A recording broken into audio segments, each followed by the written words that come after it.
Hello, howdy, welcome. How are you? Bonjour, buongiorno. This is the Warrior's Den. That's Italian, Alex. Buongiorno. Do svidania. How are you? I'm going to have Stefan Jawinski out here in moments just to talk more balance stuff. As we started last week, we're going to be a lot more communicative on balance. So we're going to do that again today. He'll be answering questions. He's also got a short little PowerPoint to show you, so that's fun. I did want to give a little shout out to the people that are running into this issue. It gives you an error in the game that says requirements not met. Basically, for some population of our players, they're getting this weird error, and it's not even 100% of the time for some of them, and they can't get into the game. Stefan is even one of them. Steph can't get into his own game right now. So we're working on that right now. We did a little maintenance this morning to see if we could tweak something and fix it. It's still not going, but we're continuing to work on it. So if you're having that problem, stay tuned. We're working on that. So some quick news before we get Steph. I want to do a little tournament roundup like we do.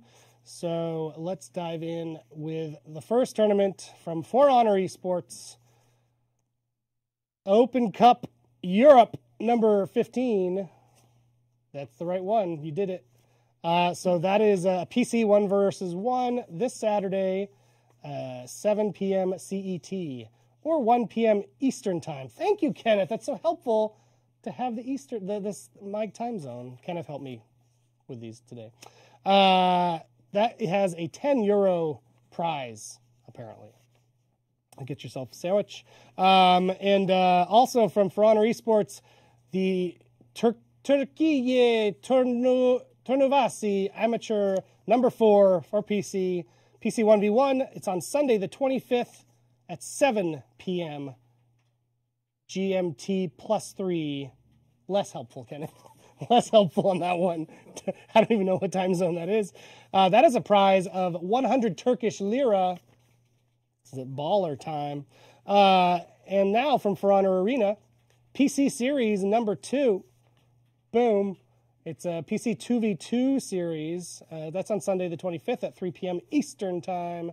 10 American dollars are on the line.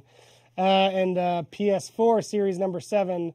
That's a 2v2 PS4. That's Sunday. It's at 1 p.m. Eastern time for 10 American dollars. I think the prize pool stuff can still be expanded between now and then. If people want to contribute, they're welcome to. Cool. So that's the world of tournaments as we know it right now. And now, happening tomorrow, we have an event order, the Ranked Vanquisher Challenge. Starts on the 23rd, it runs to the 26th. The first faction to have the most ranked matches wins 4 XP boost. Second place gets 3 XP boosts, and third place gets 2 XP boosts. And sale of the week is no joke this week because it is a Black Friday sale. Happy Thanksgiving to my fellow Americans today. If you're actually watching from Thanksgiving with your family, that's terrible. I hope you're not. And I hope there's no confused family members being like, what is this TV show? Where's Al Roker? So we're doing a Black Friday sale, as you do, at Thanksgiving time. So from now until the 26th, all mask outfits in the game are discounted from 20,000 steel to 13,000 steel. And all executions in the game are 2,000 steel off. So for the ones, some of them are 7,000, they're now 5,000. For the ones that are 5,000, they're now 3,000. That's a pretty dope sale. Get into it right now. And yeah, that goes till the 26th. Content of the week. This week for 7,000 steel, you can get you some elite outfits. We're going to roll a video and then we'll be right back with Stefan from the fight team to talk some fight stuff.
Hey, we're back with Stefan Jawinski, the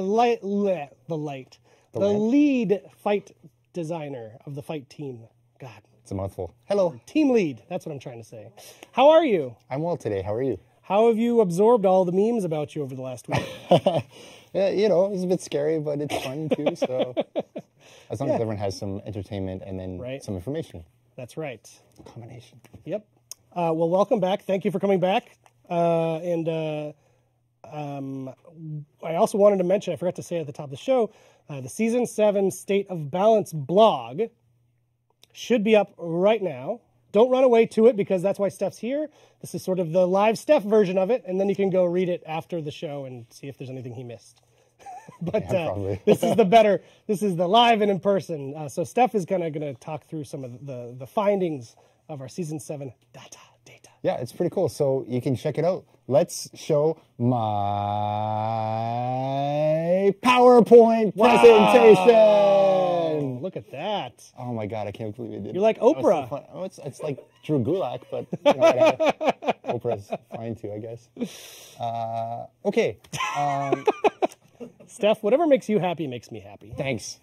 I entertain myself sometimes. I got away with it. Okay, Balance blog. The goal of this one is going to show some of the graphs from the state of balance. We're going to contrast our data as well with the tier list that some top players have put together on the competitive Reddit. Yep. So we're going to see from two perspectives today, which will be interesting. Cool. I like it. Should be fun. Let's dive in. So let's go to the first. It's you. You are in control. You have a keyboard right in front of you. Look at that. Click. We have high technology here at Ubisoft Montreal. Okay, State of Balance Season 7, great. This is how Why do you have two intro slides? I don't know. I mean, it looks good.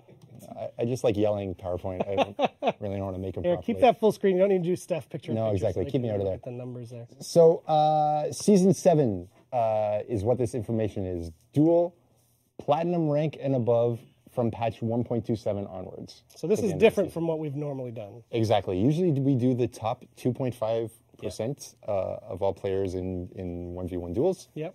Here in this one, we've decided to switch it up for Platinum Plus because the criticism was that, like, is 2.5 that interesting? Is dual, the regular duel? Yeah. Exactly. Do you try new characters? Do you whatever? Can we rely on it a bit more? Yeah. Platinum and above, we've switched it to because you're in ranked, so we have a little more expectation that you're playing seriously and trying to win with whatever character you're playing.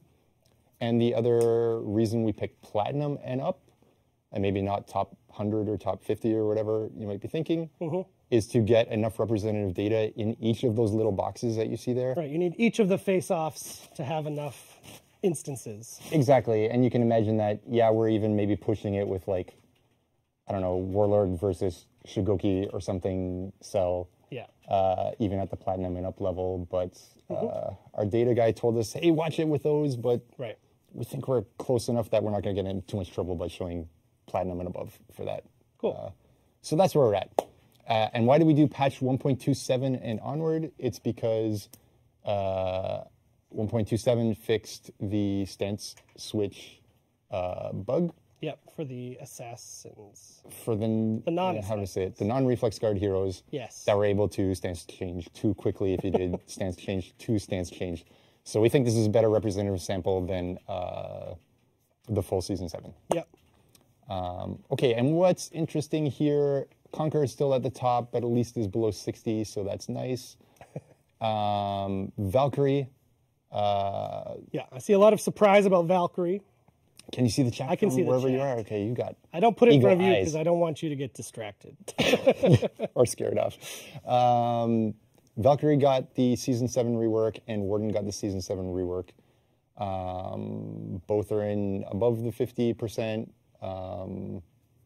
So on the data side, at least at Platinum Plus, we're seeing that Valkyrie's performing kind of the way we want, maybe a little high. Warden's performing the way we want, at least in terms of numbers here. But what I really like, even at the Platinum level, is we're seeing a nice, reasonably smooth from top to bottom, 58 to 54. It's a little bit too far, but it's not extraordinarily far. At the data side, there. Right. So it's not too bad. I think we'll see maybe when we look at the next slide in just a moment, the big difference between, say, like Warlord at the data level for us versus Warlord in the tier list. That's made by some of you guys. But we'll see some interesting differences there. Peacekeeper, yes, for example, is still a bit low at the data side, based on the damage reduction she received in Season 6. This is still something we're looking at, but this is basically the spread. Any big questions there, you think, Eric, or do you want to move on? Seriously? Conquer at 58% is fine? That's how I assume he said it. He wrote it that way. Who do we have? Demon Creed. Demon Creed. Awesome. Well, I think it's going to be really interesting to compare this to the how do we say it? To the tier list of the next one. Yeah, at 58, it's high for sure. We would like to see, in an ideal world, I mean, like 55 to 45 is not too bad, and then the more we could crunch that, the better. But at the same time, is it ultra critical that these numbers are super smooth, or is it more interesting for us that these numbers are indicators of a major systemic level problem? If someone pokes up into the 60 plus range, maybe 65 range, 70 range, we'd be like, what is going on there? Yeah. I think the other more interesting side is really on the bottom side. Like the fact that someone's not below 44 suggests to me a lot that like block, parry, dodge roll, counter guard break, universally held defensive tools, I think are what are keeping a lot of characters within that spread and without falling off below a certain number. Yep. As you recall, if you look at the old State of Balance blogs, you'll see that like Kensei Highlander never falls below, like even the lowest ones are 39, which is too low for sure. Right. Yeah. But I think that's more where the like early dangers are than on the other side of things. So I see a lot of overreactions in the chat. We should say, as we say in the blog, data is a single axis of things we look at. Yes, so this is why we think it's critical that we're not, just to interrupt, like people say, well, they only balance on this, they don't listen to feedback. Like, first of all, did you watch last week's show? Second of all, there's a bunch of things that we look at. We want to share the data to be transparent with you to see what the team has on their side, because we can see what you discuss on your side. But everyone just calm down a smidge in the chat. Okay, so I guess this is a big opportunity to contrast this maybe a little bit with the next slide. Yeah. Which is the Competitor for Honor created tier list. So top version is made by Setmix, or maintained by Setmix, at least one of the top players in the world. The old one, you'll see patch 1.18 below, is an older one made by Scorebrand, which is another one of the best players in the world. With feedback from other players, with their insights on who's actually represented in tournaments and blah, blah, blah, all this kind of stuff. This is a little more recent, patch 2.02.1, which is where we're at today. Made by them. This is not made by us. This is not our information. We didn't touch it. We didn't doctor it or whatever. What is it? We didn't rig this list. So what do you see there? Berserker above Conk, above Warlord, above Warden. In S tier, tournament-winning variable. I think a lot of that, Berserker with the 400s, Conqueror, yeah, Shield Bash, but also defensive option selects and this kind of stuff. Warlord, most likely the big difference that you see here and our data, if I just go back real quick, 44% Warlord overall. Third in the top of S tier here. The big difference is out of luck melee, is my understanding, and what I see when I see people playing. This is not happening at the Platinum Plus level. This is not happening at the regular level, but this is happening in people who want to win at the ultra highest level. Right. That's not what we like. We talked about that last week, where we don't want out of luck melee to be rocking the day. You see Shinobi right there at the top of A tier as well. What I like about this list a lot is, especially when you look at it over time, and that's why I've got the patch 1.18 below, you can see if we consider tournament winning viable and still viable but less so, we've got more than half the cast at a reasonable expectation that they could win.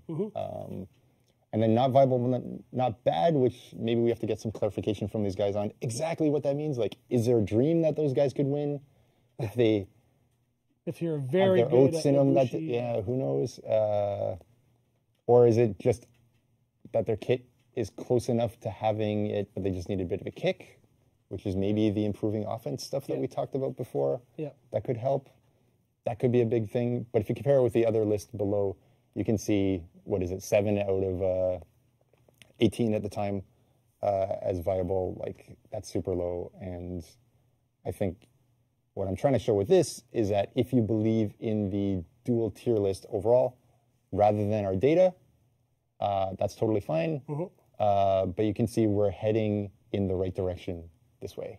If you believe in the data rather than the tier list, then the spread is not horrifically bad, whether you go from Warlord versus Conqueror, so bottom to top from the data, or whatever. So that's why we wanted to show both. Right. It'll be interesting to see which of these do people like better, believe in better?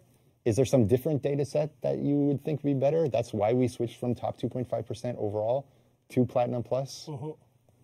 Let us know. I'm really super interested to see, because the important part of this stuff is to share some data that we have with you guys. If more people play ranked, maybe we can bump up the grouping that we use for the ranked data, right? Get in there, play, win. As you said, we did Platinum Plus because we need X number of matches for the data to actually populate every matchup in a meaningful way. Exactly. So let's keep going through here, because maybe it's boring to stare at a PowerPoint for a super long time. 4v4 win rate, Season 7, Dominion, top 4% of players, because there is no ranked. We don't have Dominion yet. Exactly. Patch 2.7 onwards, so same data set, basically. Or same time frame.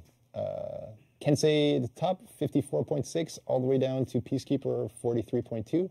Again, this is pretty good spread. We're at 11%. That's not so bad. It didn't change much from the previous season.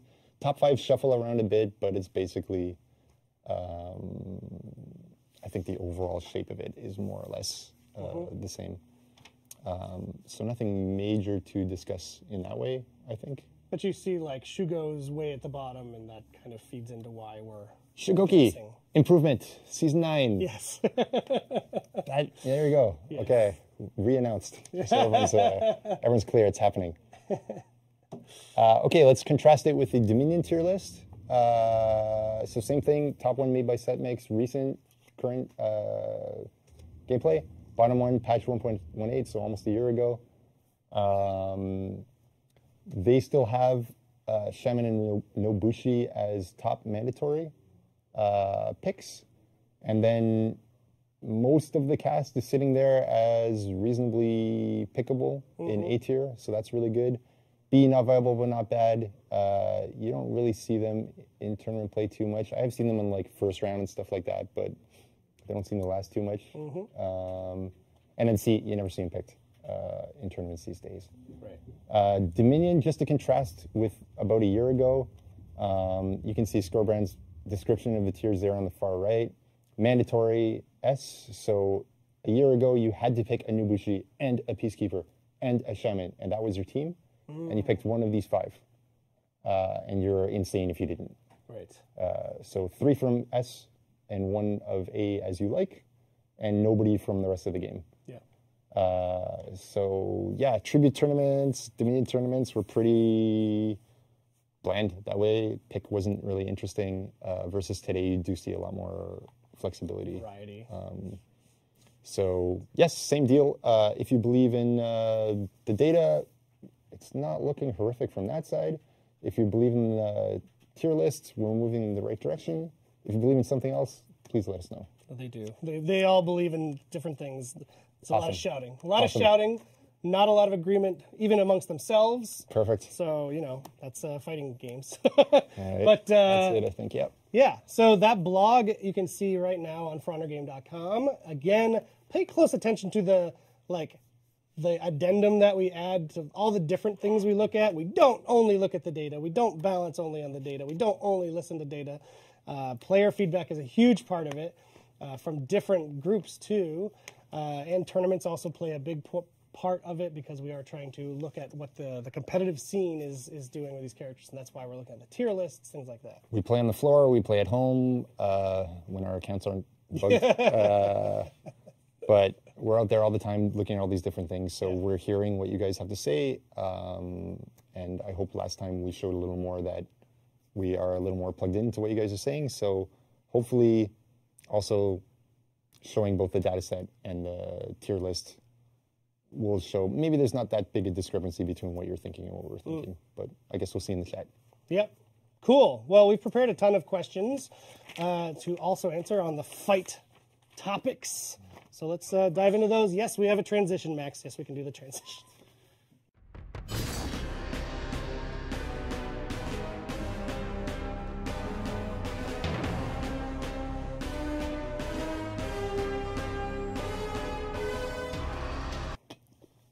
Beautiful. Beautiful transition. I loved it.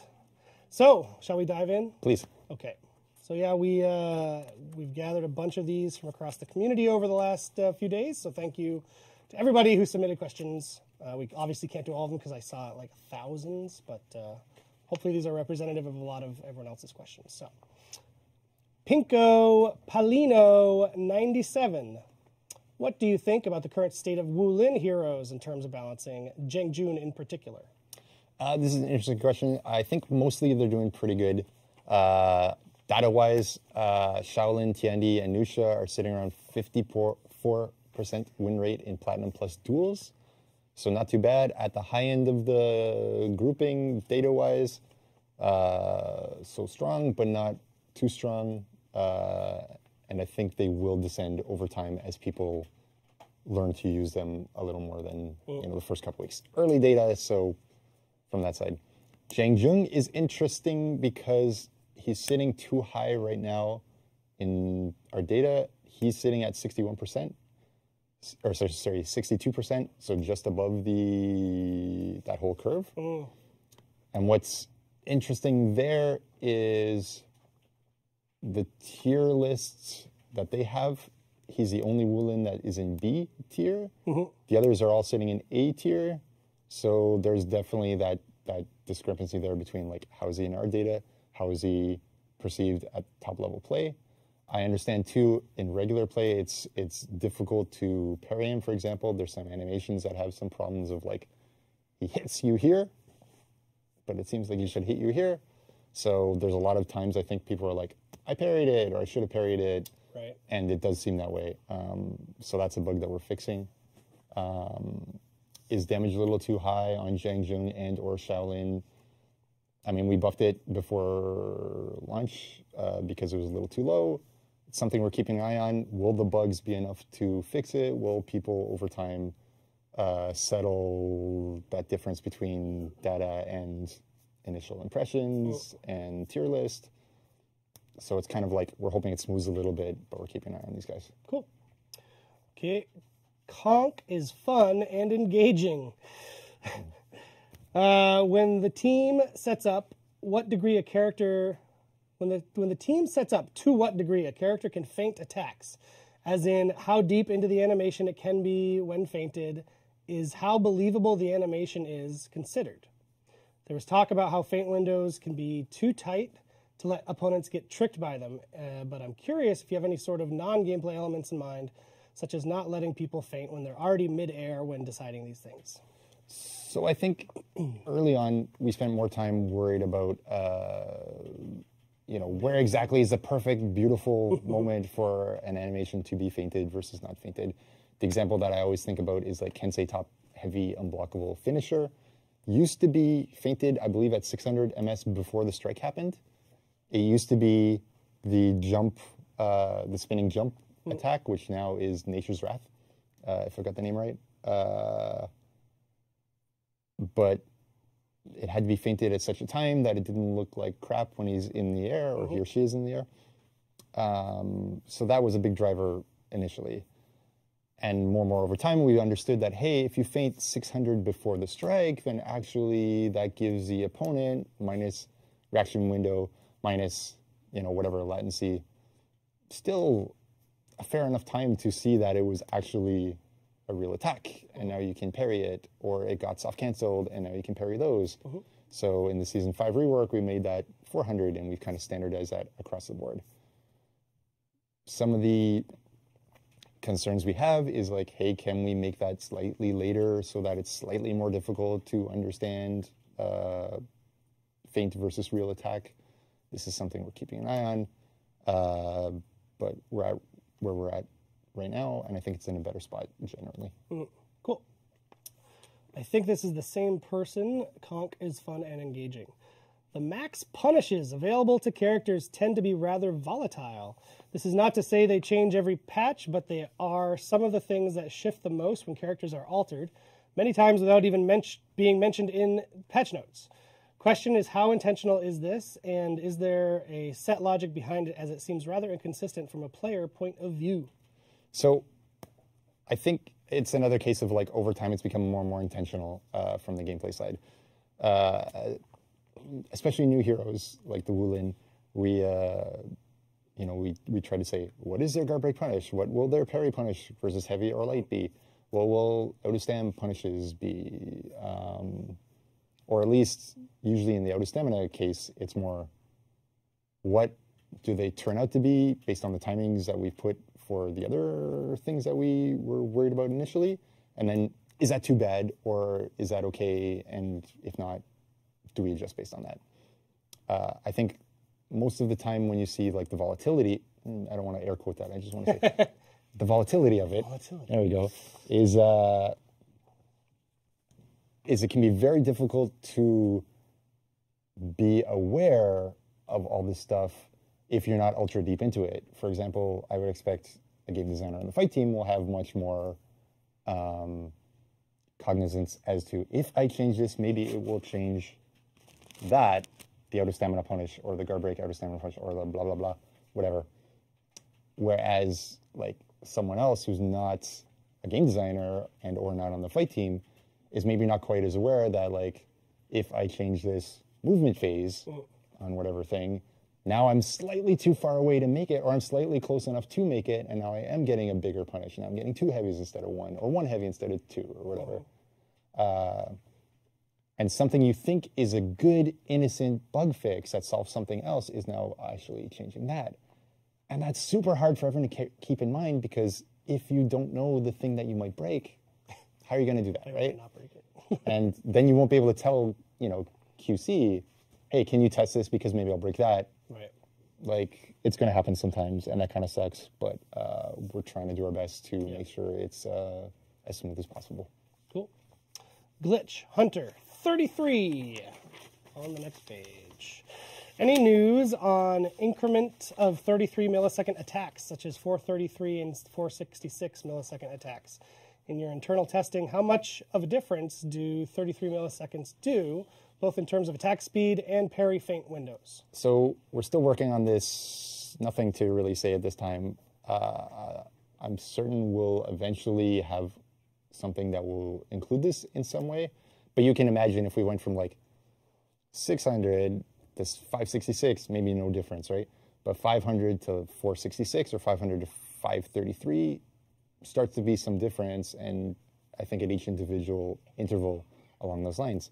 Same on the feint timings. We've had some example tests where instead of 400 from strike back timing to when you're allowed to feint, that would be 366 with, still 100 nothing, still 100 nothing, but a 166 interval where you're allowed to parry.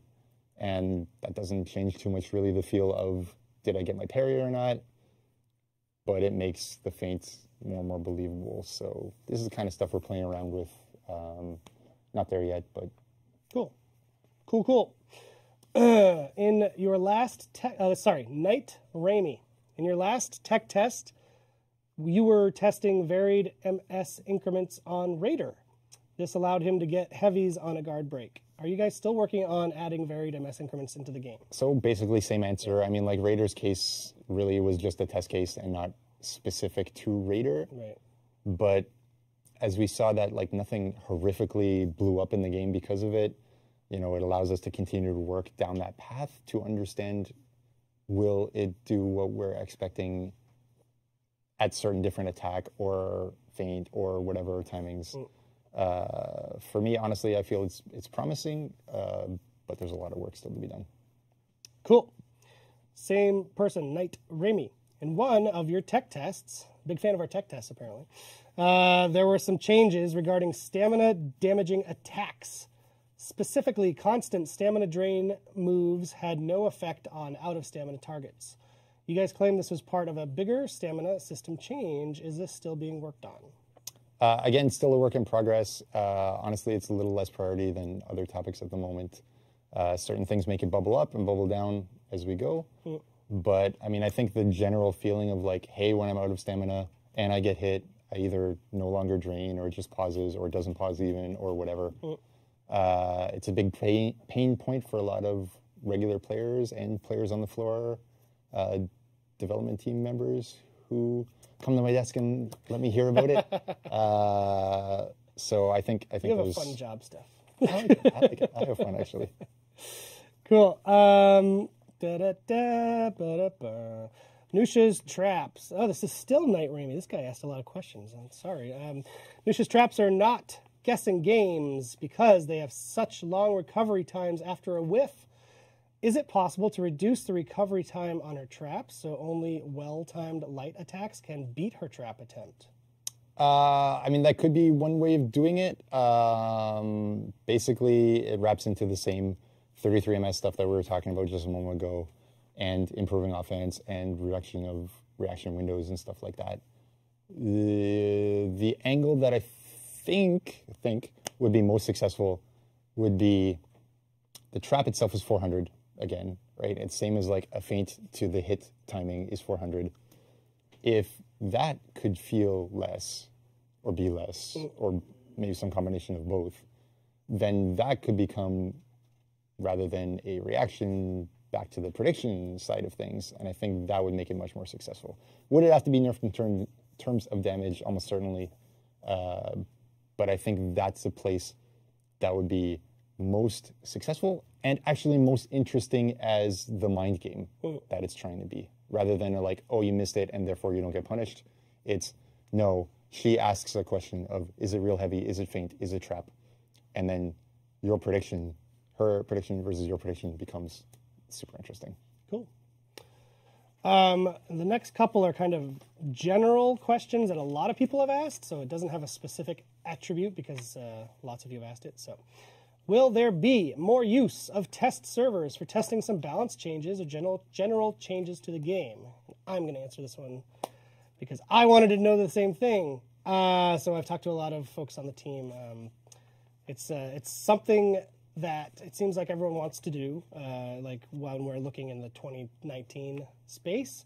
It's actively being discussed right now, meaning it's not just going to happen tomorrow. For example, we're not going to have one for Shigoki like you're talking about. Sure. Christmas is a big looming thing that's on the horizon. So production planning is really the main topic when we talk about doing these, whether it's a test server or a test environment or whatever. It's all being actively discussed.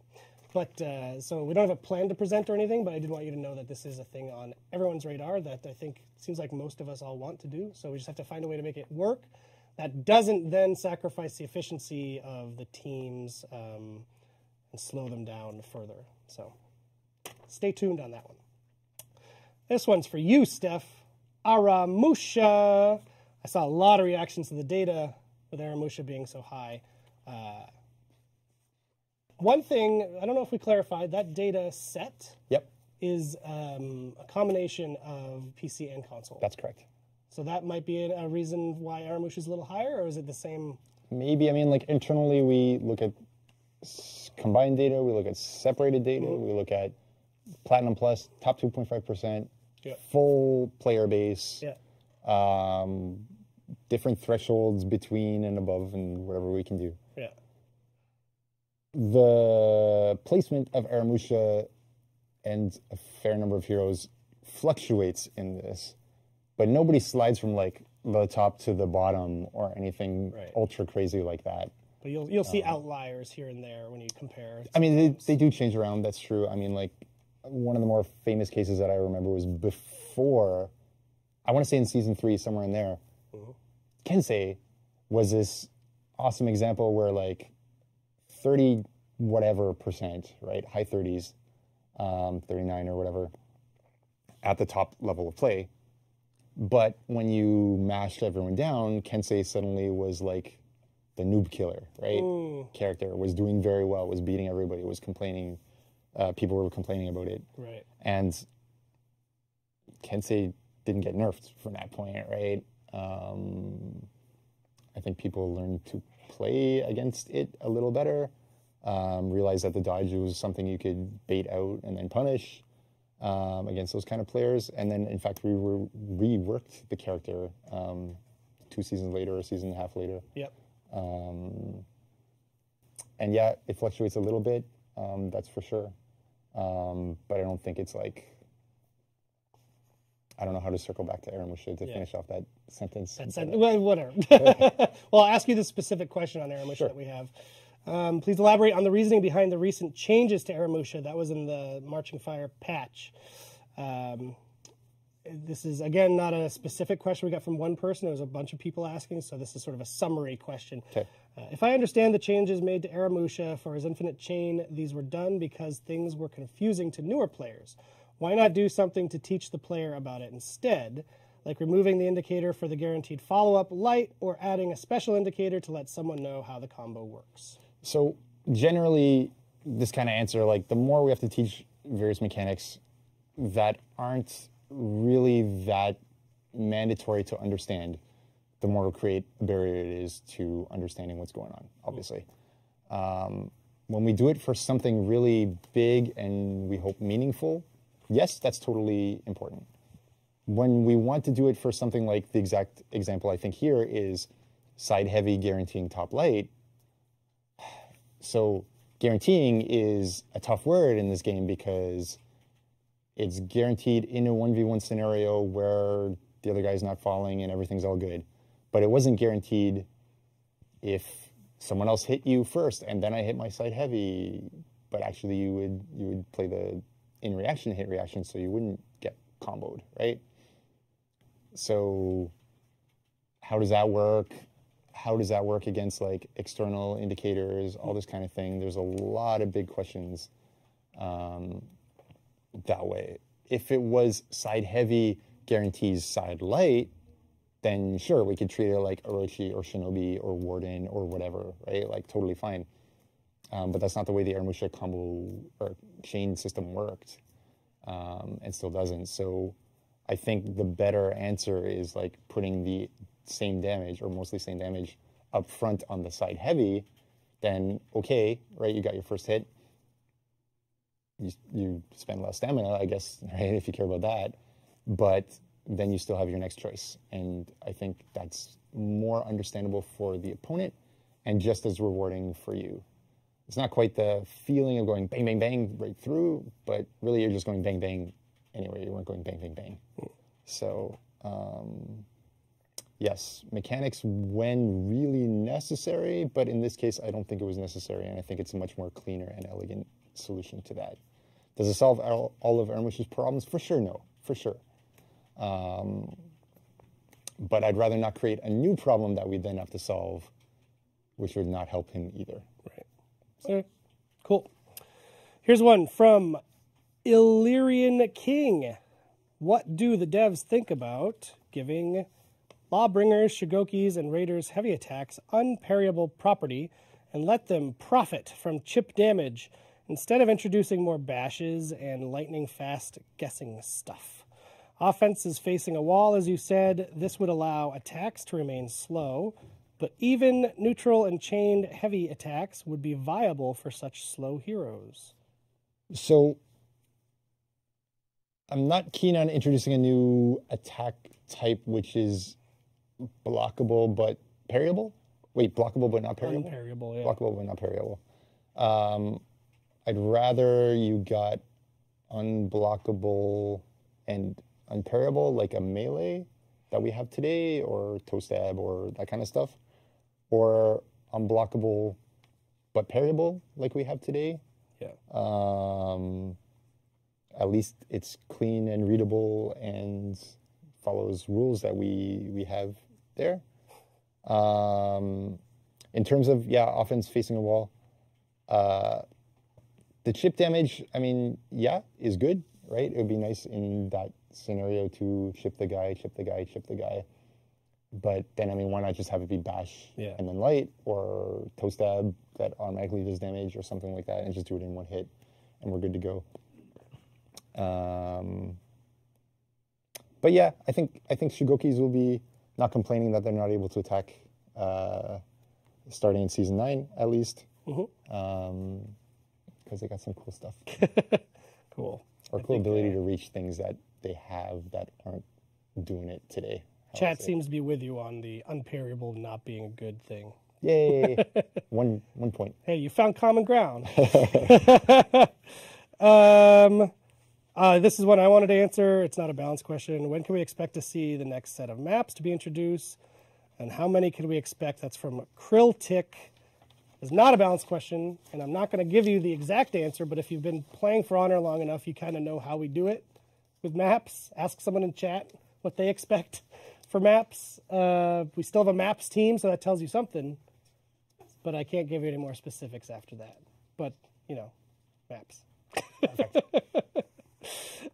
You talked about Lawbringer. You talked about Shugoki. But what about Centurion and Raider from Boston? Good name, good band. And good donut. Great cream donut, Boston cream. Best cream. I'm going to say it on the show. Boston, the best cream. Go on. There we go. So we talked about Shugoki Season 9. That's coming. We talked a little bit about Lawbringer, that we are aware that it needs ability to initiate and needs ability to sustain offense. Working on this. So Centurion's heavies do have something in common with Shugoki's heavies, I think, in that, you hit the unblockable phase, you can't feint it, blah, blah, blah. Maybe this isn't the best way of doing things. Basically, what I would expect when you see Shugoki is, does this work well? Is it cool? Is it successful? If so, Centurion players will be keeping a frigging close eye on this as well, because they work basically the same way on live now. Yeah. They could work the same way in the future, but Shugoki is going to try it out, I think. Shugoki leads the way. Exactly. With that speed, come on. About Raider? Did you Raider. What do I want to say about Raider? What do you want to say? Light chain is not really happening these days on Raider. You don't quite make it through the heavy. It's very much an attack followed by unblockable zone attack. Yeah. The big one. That's not the best right now, so we don't like that. It's pretty hard in duels and so on. At the same time, I think Raider is now a little better off with the introduction of Breach. I think there's some stuff that Raider is succeeding at that others aren't succeeding at. Right. I'm not saying that that's the only place where you should be playing Raider, obviously, but at least there's a place for Raiders on viable teams right now. And what I would Pikemen and such. Yeah, I mean, like doing your job in Breach and so on is cool. So I would like to see, in an ideal world, everybody to be viable at least somewhere. Yeah. And then try to get everyone to be a little more viable in different modes and stuff. Great. Okay. From Ragnarok 666 321. Not just 666, it's 666 321. Will Warlord get some love? That's a full question.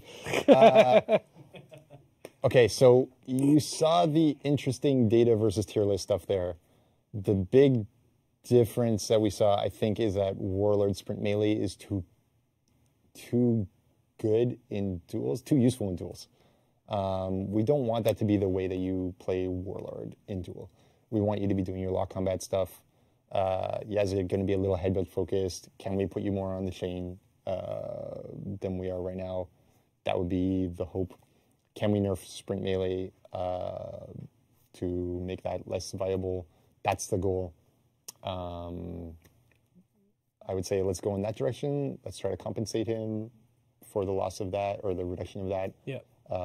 And see if we can put him in more or less the same spot on the tier list and a higher spot on the data side. But basically a better viability and a more healthy viability. Data, tier list, whatever. I mean, that doesn't show the whole picture, right? That's what I'm trying to get at. Yeah. On both sides is, yeah, okay, maybe it's S tier and it's fine or whatever as Warlord, but it's not the playstyle that we want. It's not the playstyle I think anyone else wants or that is entertaining to watch or play or whatever, versus the data showing that Warlord is too low because people are relying on only headbutt and regular attacks versus not relying on the out of lock sprint attack. So I'm not saying we got to flip it. I'm just saying we got to redistribute better and have the actual gameplay be what we want rather than necessarily the data or the tier list being what we want in an ideal world. Does that make sense? Yeah. And hopefully I brought you away from like, it must be like the data or it must be like the tier list. No, it's got to be good gameplay that works for us. Exactly. This one is listed, question by Eric Pope. I think because I said, hey, Steph, remember to mention this thing. Shaman's Predator's Mercy? The full question? That's the question. Okay, it's the same thing. It's a totally different thing. No. Removing the special stand-up when-hit animations is what we're talking about. Right now, when she bites somebody with Predator's Mercy, basically, bite happens, and then you can hit the victim who's down, and then they enter a special stand-up when-hit animation that is long enough that you are going to get another heavy, for sure, right? So it's bite plus heavy, other guy's dead, right? Not a fun experience. Not a fun experience, right? So what we will be doing in whatever SA23 patch will be, upcoming title update, will be when you get hit, you enter the reactions cancel hit reaction, which you'll see when you try to K-Burst toss someone who's in Shugoki armor, right? And you kind of do the bounce back animation, right? So that length of time. So that should mean that Shaman bites you, somebody heavies you, but then you get the ability to act again before like the next big heavy, right? Mm-hmm. So you're eating a heavy. You're getting, 80 to 90 damage and not 130 damage or whatever, right? Right. Yeah, if the whole team is on you, then you're screwed. But that's a case for a lot of moves in the game. If this is successful, I'm sure we'll see it on more kind of moves where you get bound and you can't act. Because we like people to act. We don't like one hit to be the end of the game. And we think we're finally going to figure out a good solution for nerfing this. Cool. All right. Where are we at? Aha! This was... The Filthy Spaniard wrote an amazingly detailed question post. Like, I want to say 50 questions. I feel like we should fly him here and have you just sit in a room with him. Sounds fine. I also don't like saying his name, so I'm not going to say it again. But very good post. All right, so we wanted to at least answer a couple of them here while we have you. In 4v4 modes, specific coordinated ganks revolving around CC moves have come to dominate the meta, such as Shaman's Bite and Lawbringer's Impale into Long Arm. These moves can often allow two players to outright kill a single opponent in one combo.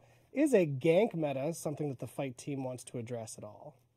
So, I mean, Shaman's Bite we just talked about is being nerfed in the next major title update.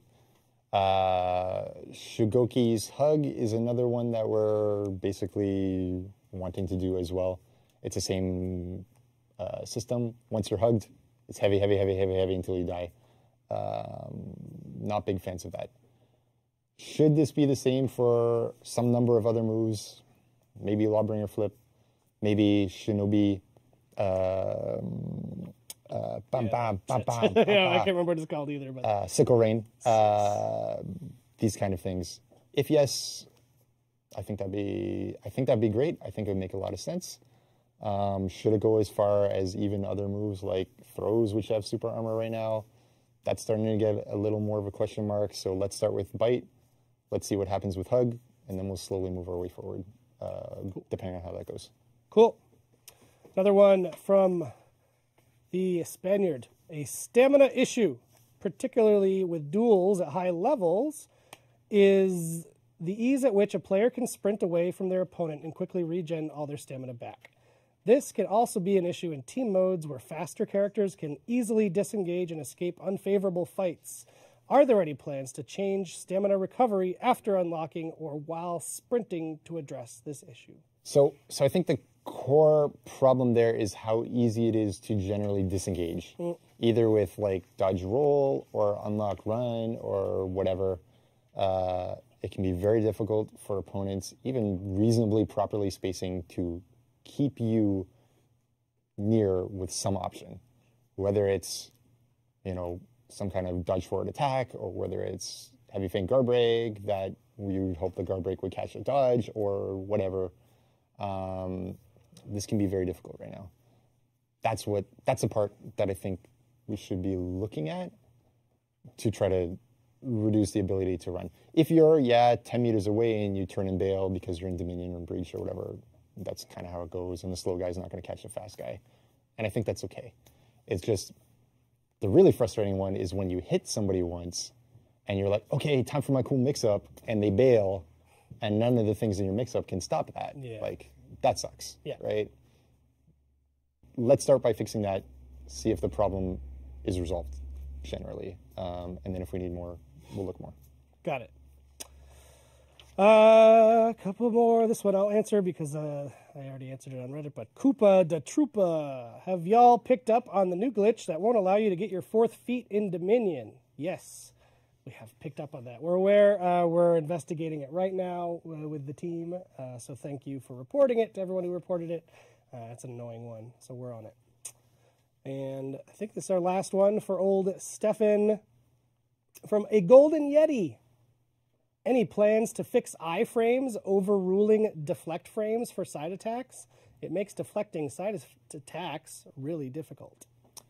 So this is something we're thinking about discussing. We did have some tests some time ago where basically it would try to detect, are you dodging?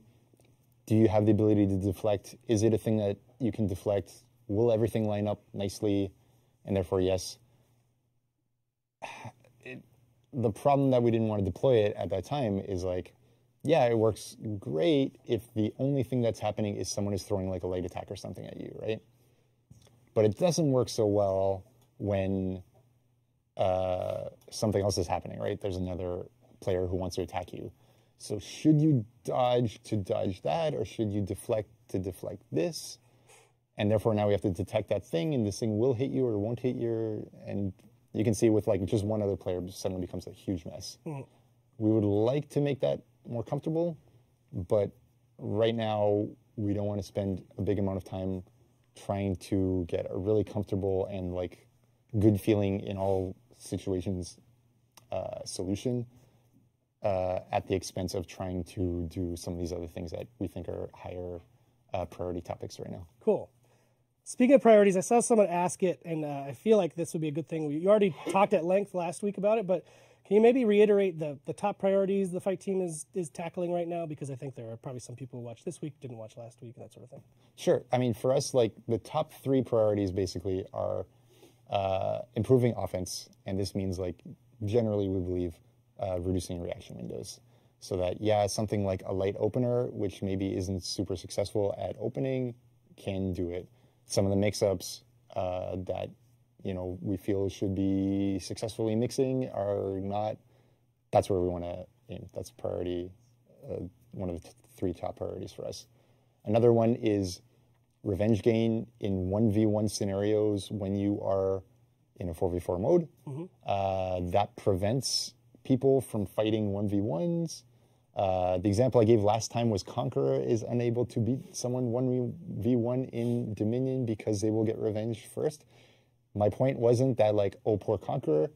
My point was clearly that if you believe the data, and Conqueror is a top hero in that respect, and Conqueror can't do the job of 1v1ing, then how is anyone really successful at that job? Or if you believe in the tier list, it's the same thing. The number 2 can't do it, right? So the point there is like, shouldn't people be comfortable in trying to 1v1 down someone, either at full health or they're already weak and you come across them and you want to defeat them? That should be how 1v1 scenarios in Dominion or Breach happen. Yeah. And that's what, sorry, I got sidetracked on 3 points, but yeah. All good. But yeah, we want you to revenge, but we want you to revenge when you're 1v2 or 1v3 or 4. Right. And then last topic is targeting difficulty of, there's multiple people around you. Usually you ping pong between 2 and you never get the third one, which is actually the one you want to lock onto. Yeah. We'd like to make that a little more comfortable. And then on the hero side, it was like Shigoki number 1, and then trying to look at people that don't have initiation or sustain, like Lawbringer. Yeah. Yeah, and you mentioned in your answers that Warlord and I can't remember the other one. Shinobi with the sprint attack is not what we want. Yeah, for sure. Cool. Thank you for reiterating that. I think that is good for today because we're already at 1 o'clock. Oh my God. So thank you again for appearing. My pleasure. Thank you for inviting me. I don't know that we'll have Stefan next week because he's actually in the mocap studio for a few days, but he will be back soon. They don't mocap me though, so it's good. So thank you again for your time, Steph. You are awesome. The community appreciates you coming here, answering their questions, giving them lots of feedback. So, well, thanks for all the questions, everybody. Cool. So we are going to do a quick transition and be back with someone we haven't seen for a little while, Luke, for the Dev Talks.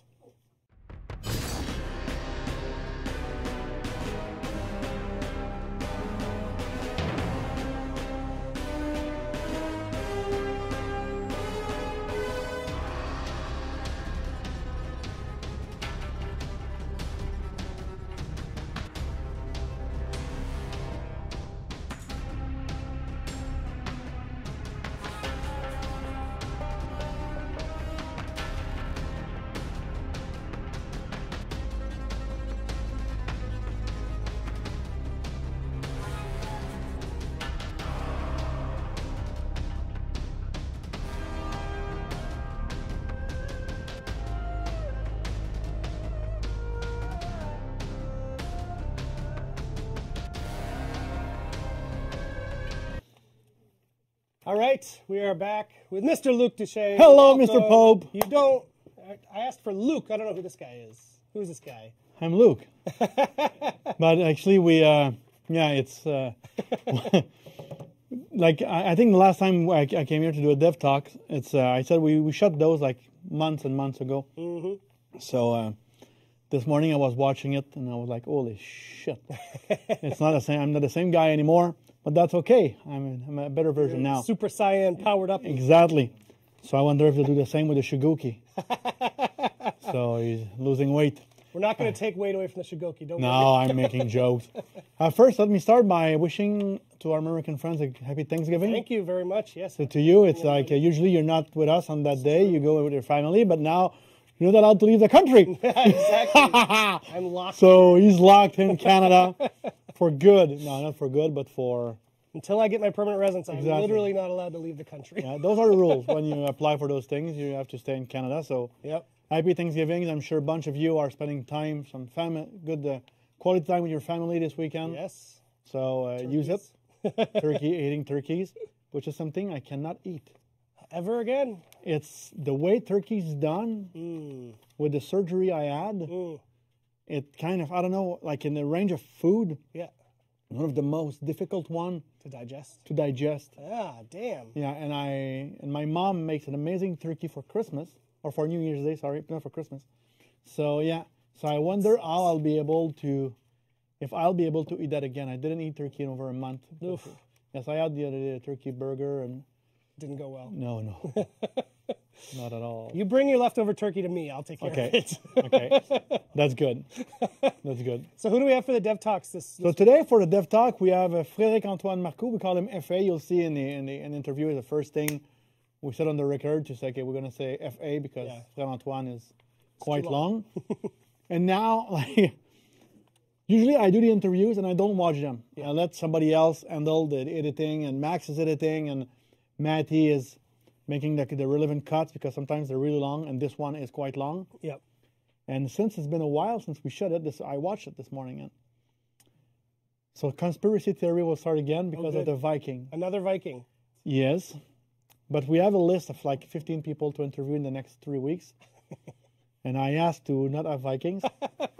But he's actually commenting on that Viking conspiracy theory. So I'm sure like all the conspiracy theorists out there will say, again, it's right. He's addressing that. He is addressing that. Yeah, it's his team that actually. It's his team handles that. And so I know he's a huge gamer. And one thing that I will say now that I reinstated in that video is, because pay attention to his background. Like he didn't study to be in video game. And one thing I say, and I said that to all the young men like and women who want to do video game, is if you want to do games, be passionate about what you want to do and put the efforts. Exactly. Do it to game jams. Do like everything you can to be noticed. And I have a bunch of people in the studio here who did that. I know we have some member of our community who are huge gamers who want to work in the gaming industry. I think about Jesse from the Netherlands who came to our meetup at Gamescom this summer. He was starting to study in game design, what I recall. So it's and other people as well. I know there's no single path in. There is no single path. Different ways to get in. Exactly. So if you're looking for the single path, well, yeah, it will be difficult for you. Yeah, unless maybe for programming, it's a little more straightforward. Exactly. Programming, or if you go in game design, it's cool. Yeah. But then you can do game design in Mattel and do board games. Yeah, true. Which is all nice. Yeah. But anyway, cool. So let's take a look. This one is quite long, quite interesting. He's an interesting guy. Yeah, he is, and it's long because he's loud. And he's a loud guy too. Yes. He's chatty, and he talks about you. Oh, great! Excellent. I'll see. I haven't watched it yet myself. So, all right, let's check out the Dev Talks with FA.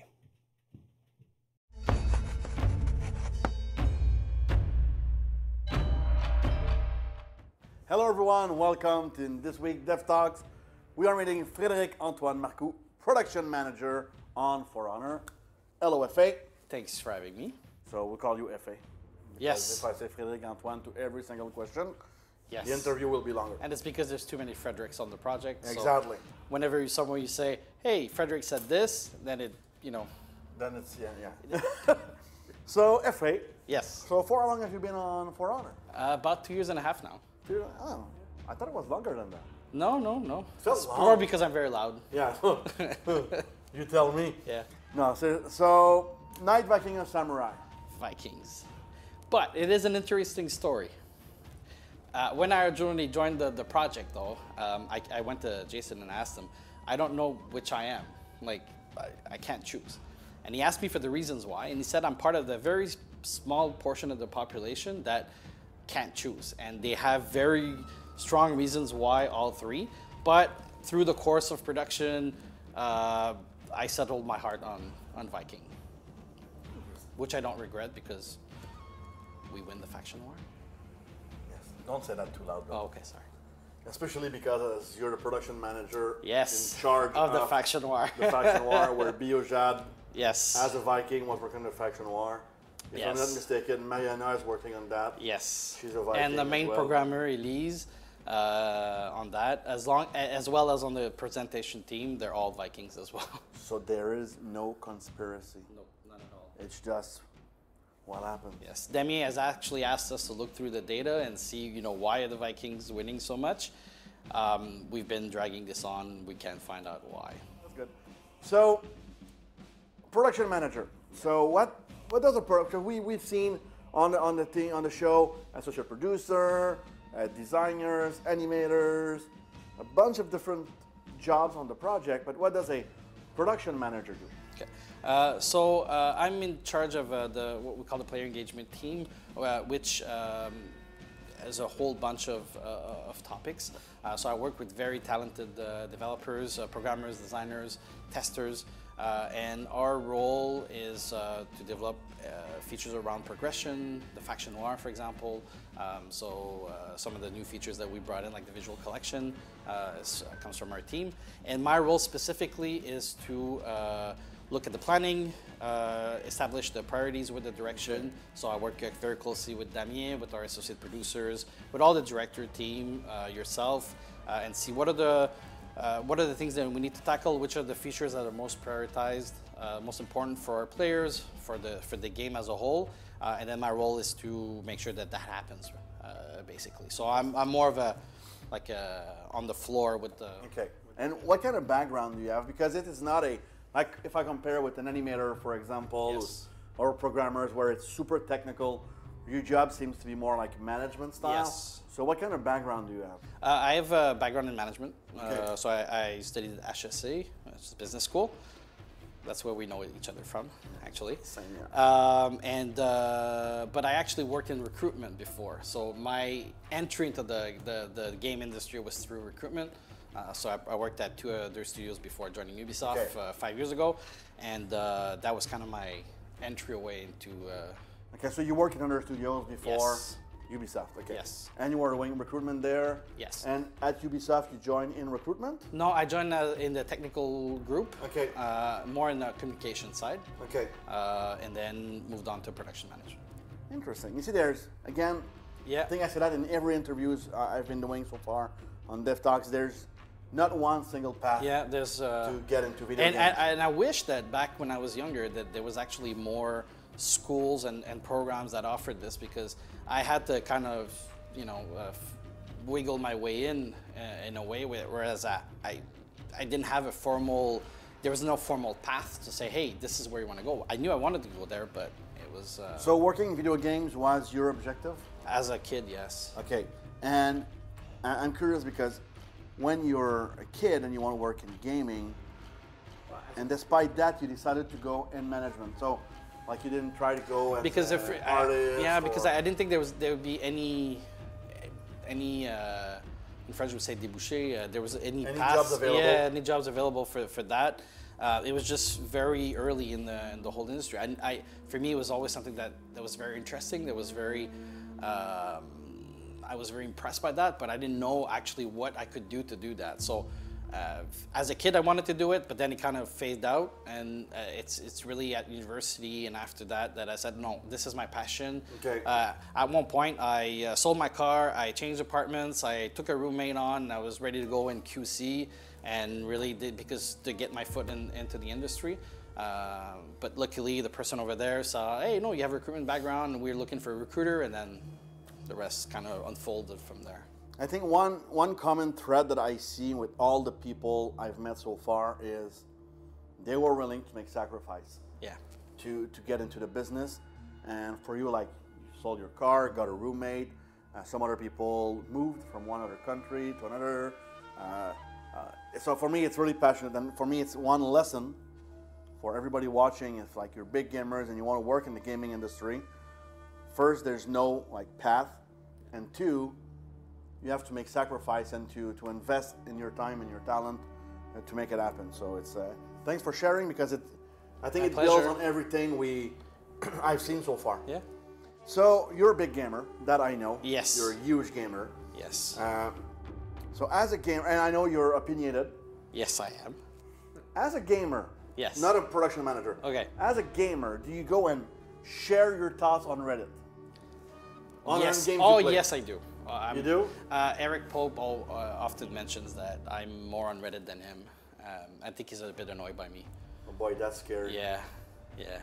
So you spend a lot of time on Reddit. Yes, I do. Commenting stuff on other games or reading stuff about For Honor?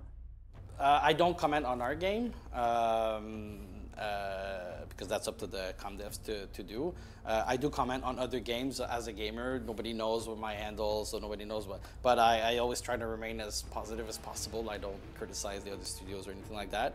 But I do try to bring at least some ideas, some things like that, because there's games that I enjoy. I play our game quite a lot, but I play other games quite a lot as well. I'm very fortunate in that. But I always, I think as an industry we can improve on certain things. And when you go on Reddit and you don't comment, so when you go and read stuff about For Honor, Yeah. are there any like funny things you saw there? On people notice stuff like, oh damn, that's like memes or jokes? All the time. Yeah. Actually, it's something on every time we see something about the volcano. Everything on the faction war is rigged and everything. It's shared very quickly within our team. actually, at one point, it was really frustrating to me because I was like, why do they think it's rigged? It's not rigged. And it was really frustrating. I was like, Eric, can you please say something? But I guess it became too much of a big thing to try to, but it's not rigged, okay? It's not rigged, but. So it just became too big at one point. And we share quite a bit. We have a mailing list just for that. All the fun stuff, the memes, the videos. I mean, I remember, you know, it's from funny memes like today with Damien's birthday, and then other times. Is there one for Damien's birthday? Yeah, it's awesome. Happy birthday, Dada Man. And then there's also stuff like when they throw or with their archer, he kills the guy across the map. I mean, it's we share all the time. And plus, it gives us a good validation of some of the things that we're working is actually what the community wants. It's important to have that feedback. There's a lot of channels where the feedback comes in. Eric is one big one, but Damien, Roman, marketing, but also from our own team. So we look at that feedback, we look at those ideas, and then we see, okay, is that something that we can act on? Is that part of the priority list of, you know, for the next few months, the next few years? And then we go and try to make it happen. But a lot of times, sometimes we have already started those initiatives because, you know, it takes time. And it's nice to see when, you know, someone from the community say, hey, I've got this idea for customization. Oh, I get this idea. For example, the XP boost kind of came in from there because it's the community that made us realize that there was actually a problem with salvage and we needed to do something about it. But is there one thing that people were requesting and you're like, we are already working on it? Oh, yeah. But we cannot tell you. Yes, all the time. The equipping multiple finish skills, equipping multiple mood effects, the visual collection. It's something we identified as you know, the inventory problems where players wanted to keep, not for the stats, but for the actual looks, because you know, armors and weapons look amazing. And so they were keeping it for the looks. So we knew we had to tackle that. So what is a solution we could take? And so that, well, the whole process became the visual collection. So it must be funny when people are asking. I would say funny and sometimes frustrating when you see people asking for stuff that you know are coming, but you cannot say anything. Yes, very much so. But again, it's the whole point of surprise, and it's why things like E3, you know, when the original reveal is so important because it creates a buzz, and it's also a proud moment for the team. So we know it's coming, we want to say something, but at the same time we know to have the impact and to show it in a good state, we need to do it at the right moment. In that moment, I'm like Sauron, I'm watching. Yes. So what's your favorite moment on a game so far? The thing like, wow, that's my best. There's a lot. For me, it's been a wild ride, and I'm very fortunate for that. I work with very talented people, but to me, the one moment was at Gamescom before launch. We got there, and there were people in line for 6 hours to play, you know, for a game for 15 minutes, and asking me for autographs and stuff like that when I'm a nobody, and it was really weird. It's just because I have a dev shirt. It was really weird. It was really crazy to see the passion really in their eyes about the game. It's unreal, really. Cool. And we shared a room during that game. Yes. So good souvenirs. So any last word for our community before we let you go with it? Thank you for the time you spend in the game. We love what you guys do with anything we put out. All the memes, the videos. Thank you for the feedback. It's extremely valuable. We always look at it. We can't always act on it or act on it right away, but we do listen. We do look at it, and we try our best to make the best games possible. FA. And thank you to my team as well. Thank you very much. Have a good day. Thank you everyone for watching guys. Dev Talks. See you next week.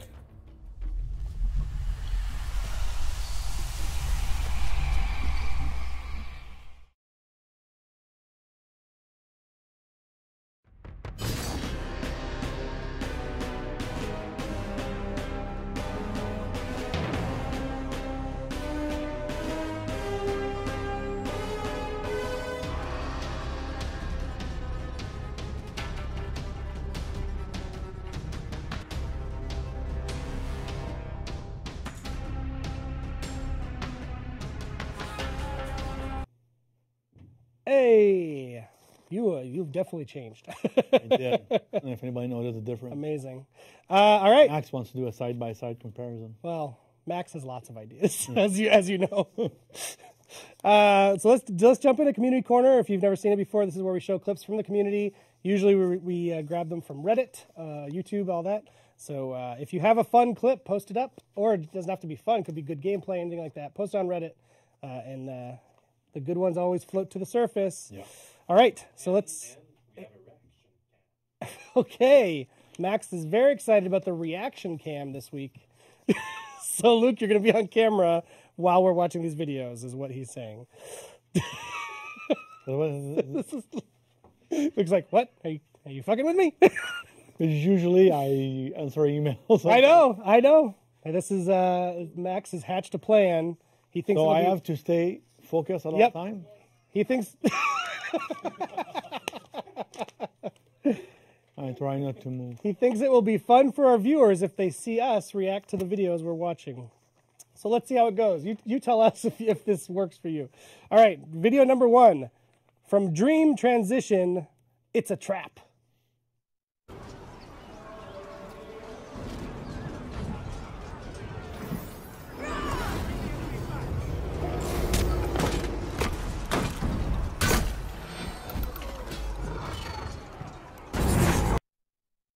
The classic rainbow trap. I like that. Most of our clips this week are very short, like the rainbow trap. Yeah. Try it. Here, I'll let you do this one because I can't say it either. I was about to say something very mean. Devrim Jiller 13. Sure. Oh, how the fuck do we say that? Nusha's eyes are still moving after her head gets decapitated. This is a super creepy. We don't generally show bugs on the Community Corner, but this I had to. It's so creepy. I don't even know if we're gonna change it. Like we might keep it in because it's so creepy. Check it out. Yeah.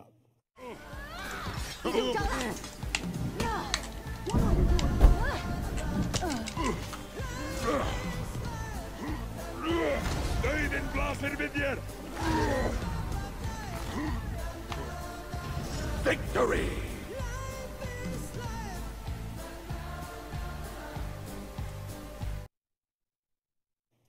Good Lord. Right? Creepy. I'm shocked. All right, from C. Sendo 2, probably the most unlikely occurrence in this game, a double tie.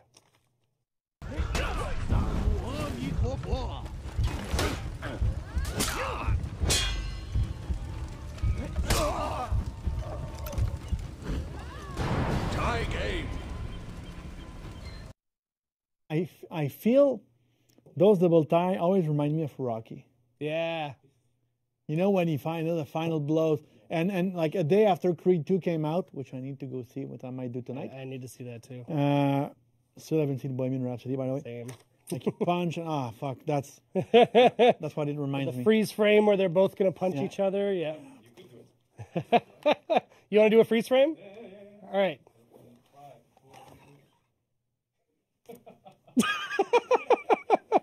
Wow, good job, Max. Nice. Okay, can we go back to... Clearly, I don't know how to throw a punch, by the way. I don't know what this was. Yeah. Okay, moving along. Tiny with no chance. When you and your boy have the same idea. Don't forget, there's a reaction cam. Oh, yeah. Aim for the bushes.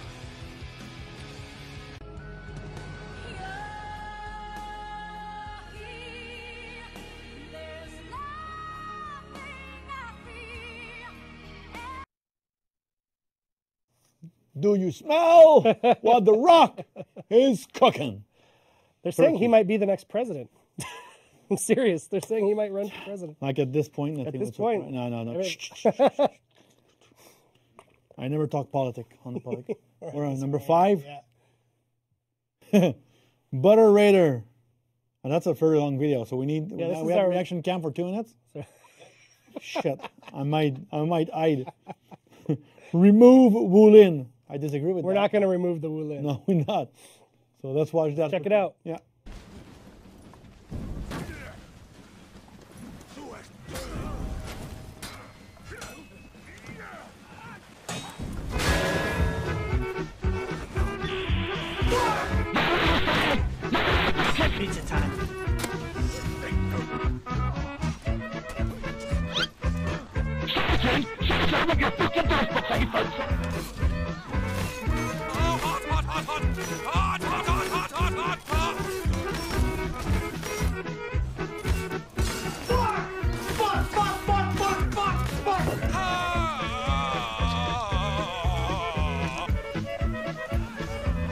Is this it?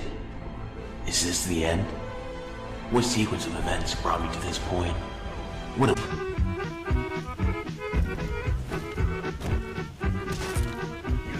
Psych!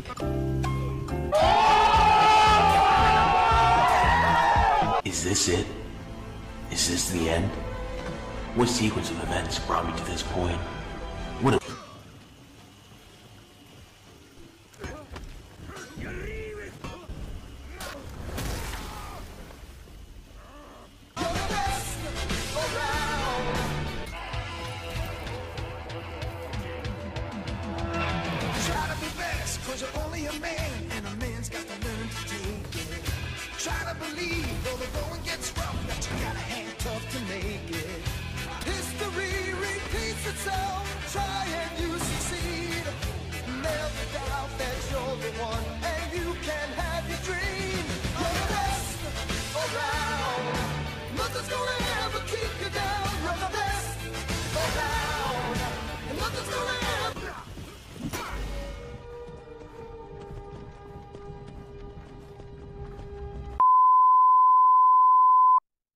Awesome.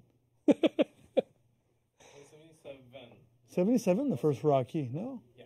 Yeah, we're talking about Rocky. I think it's 1977. That's 41 years ago. Oof. I was born. Maybe none of our viewers were, but I was. Probably not. And I think it won the Oscar for Best Movie that year. I think, yeah, Best Screenplay and Best Picture, maybe? I think. Yeah. Yeah. Can someone? Yeah. Ken is checking that. Yeah, I think we got our fact checker on it. Yeah. But surprisingly. Great song, Joe Esposito. You're the best around from the Karate Kid soundtrack. Again, this was a long time ago. Yes. Sort of like the Rocky movies, but for kids. 76? 76 for Rocky. I was still born. So he won the Oscars in 77. There you go. Best actor. Picture, Sly won Best actor. He directed also, right? Nominee. Oh. Nominees. Wow. Okay. Shit, it's still good. All right, this one's from Deadbite. Let's finish this.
Oh, you want to do it? All right. 1, 2, 3, go. Ah! Yes! You win. All right. We've got another Butter Raider. Another one? Yep. Who does he want us to trash now? On all levels except physical, Zerker is a wolf. On all levels except physical, I am a wolf.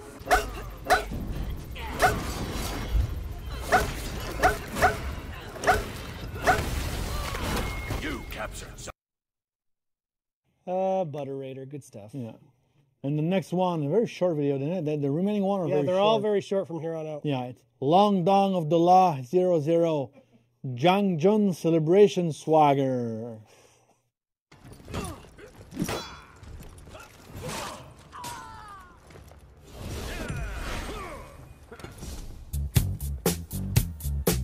Enemy team is breaking.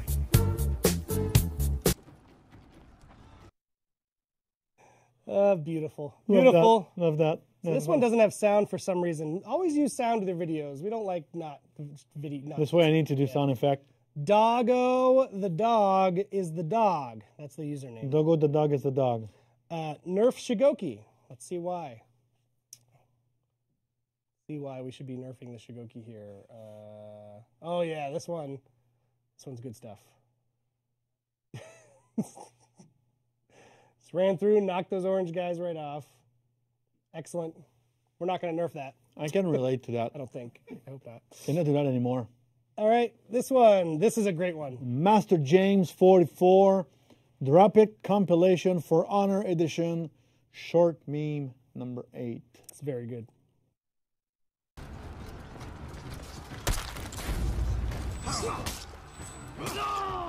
Drop it.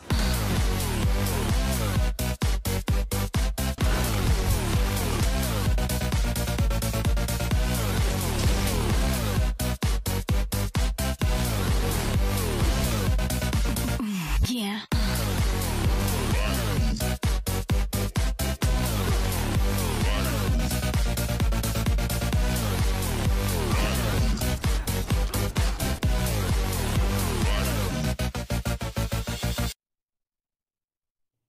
Incredible editing. Master James 44, if you're in the chat, please tell us how long it took you to do that, because it's a hell of a job in editing. Yeah. Seriously. Yep.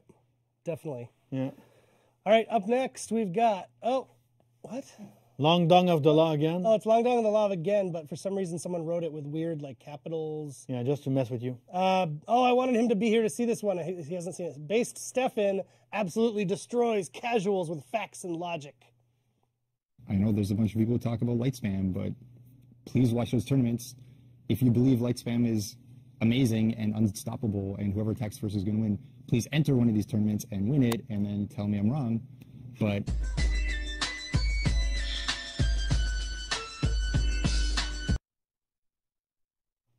Good. Always Drop the mic. leaving the thing up there.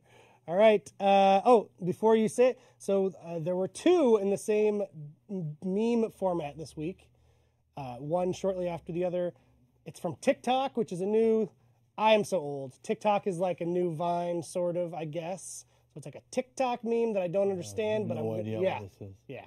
But it's funny anyway, so we're showing it. So the first of two, this one's by Marco Yolo. Oh, he's done a Oh yeah, we love Marco. It's called Maybe I'll Be a Raider. Maybe I'll be Raider. I'm already Raider. What about Lawbringer? I'm already Lawbringer. I'll be Shigoki. Nerf Shigoki. You're right, so Tiandi. I wanna be Tiandi. I guess I'll be Orochi. I'm already Orochi. Then I'll be Valkyrie. I already chose Valkyrie. I have an idea. What's your idea? You should be.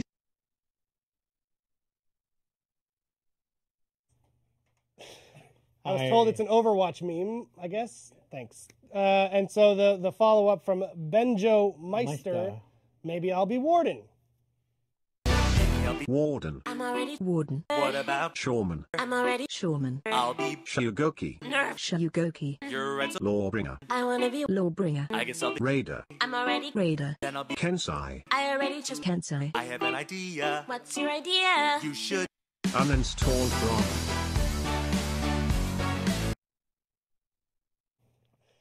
Which one did you like better, community?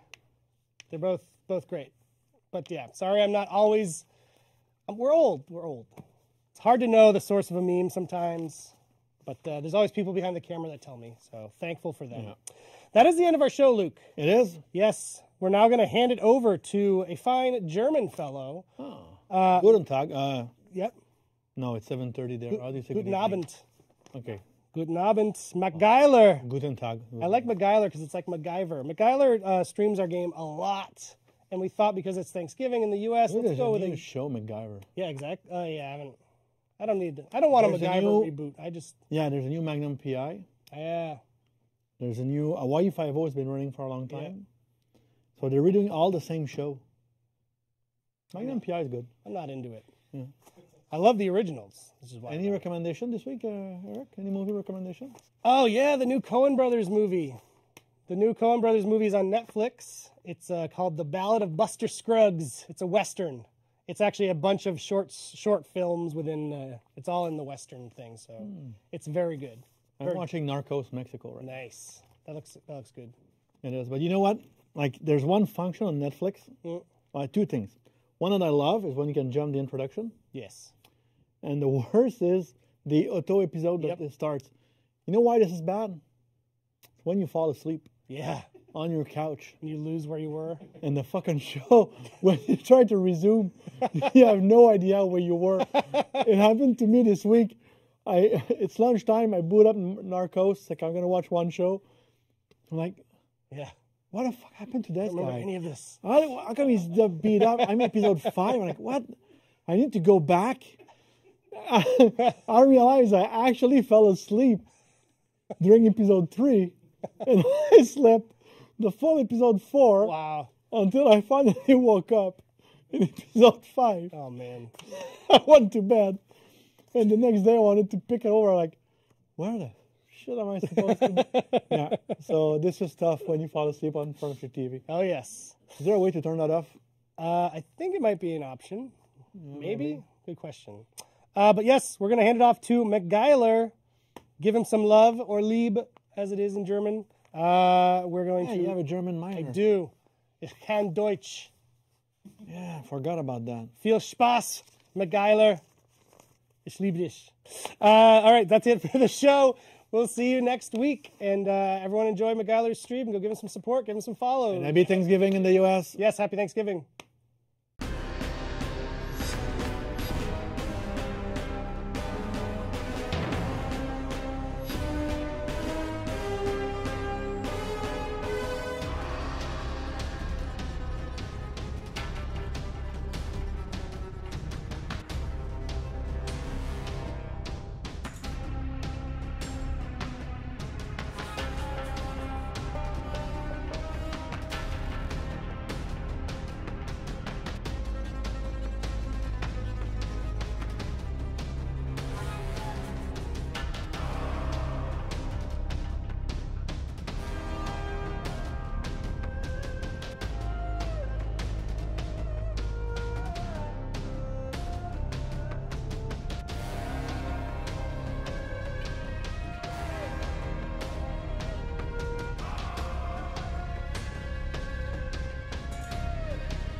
For honor, baby. Hell yeah.